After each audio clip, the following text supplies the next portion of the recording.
Samburu County. We just actually here representing from all the 47 counties. The total number of interns that has been disbanded or that's actually in the street, they are almost of 25,000. So which means that we are here to expose something that is happening in this commission. This commission is full of many things that is behind the bars. And first of all, when we talk about the public service internship, we are talking about being actually they are being recruited for 1 year, and then after that they are going to be disbanded, and they do that as a cycle. First cohort, second cohort, that until now the sixth cohort. The sixth cohort, we heard that they are going to be disbanded. They will be just like us on the street. The seventh cohort are the ones which are coming in. So we have got the idea that this commission, they are trying to make sure that there is a cycle so that they can actually cut off the budget that has been used to employ the number of interns. And you have heard about the news in the public domains that 32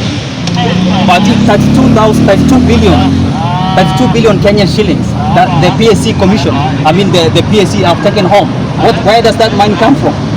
Because this commission is corrupt. This commission actually is what we call it a scam. Because first of all, it should be an independent commission. But the government, which is actually in line with the commission, because every system has to work out.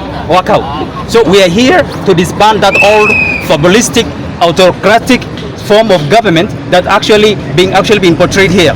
And when we call about democracy, democracy is not in Kenya. Democracy is a paperwork in Kenya.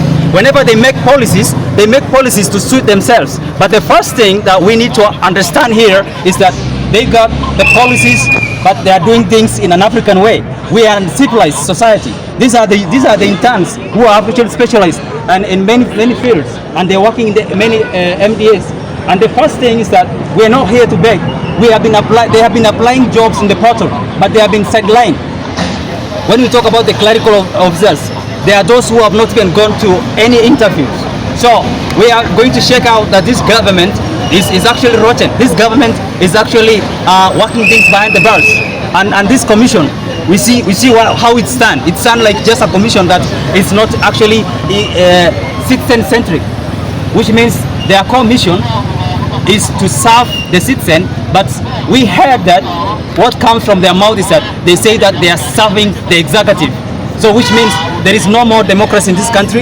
They are actually undermining the rule of law. And when we talk about the Constitution of Kenya that has been created, actually initiated by the Act of Parliament here, they are not observing that. And the first thing when we call about the CS that has been sworn in, we actually followed what he said. He said that he is going to do something with the public service interns to absorb them. But what comes that they talk but they don't act. When they act, they have to actually to make sure that they have to recruit the cohort 7.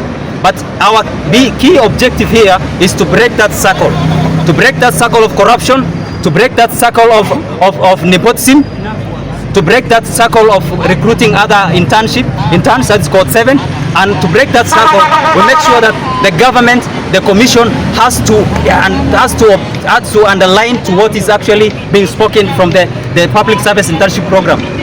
It's actually there that they have to absorb these interns, and they actually have to put the jobs on the website, and from there every intern has to apply and to go and sit for an interview, and from there they have to be a good way that they have to be absorbed into the system. Our key objective also is to break that old governmental system. This governmental system, when you go to here, you get commissioners who are almost over 80 years and they are serving the commission. They are not going to retire until their children, their kids, their relatives, they have attained a level of education so that they can absorb them to the system. And this is actually being mentioned in the system by those other commissioners who are not there. When you call about Moses Kuria, he said the exact thing, that this system has to be broken, has to be split. We need to empty those offices. The Public Service Commission, they have to disband, to empty those offices, and to elect and to appoint and to interview new fresh minds so that they can run the system. That's the only way we can break out the cycle of corruption. That's the only way that we can break every kind of thing that is undermining the democracy that is actually applied here in Kenya, and also to uphold the Constitution of Kenya. Thank you so much. Okay, sir. if I may ask you, you mentioned some of the vices, corruption, nepotism. To what extent is it rampant in the commission? We have actually had, and we have the evidence that this actually is being handled behind the bars.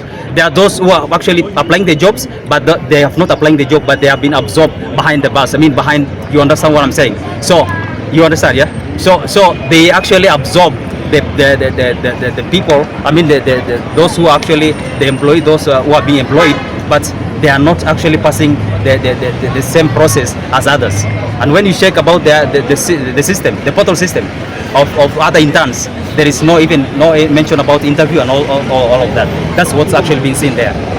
So what legal measures are you going to take after this? After this, I cannot say that, but there is a way that actually we are handling that. There is a way that we have to make sure that the commission has to imply to what's actually happening in the system today.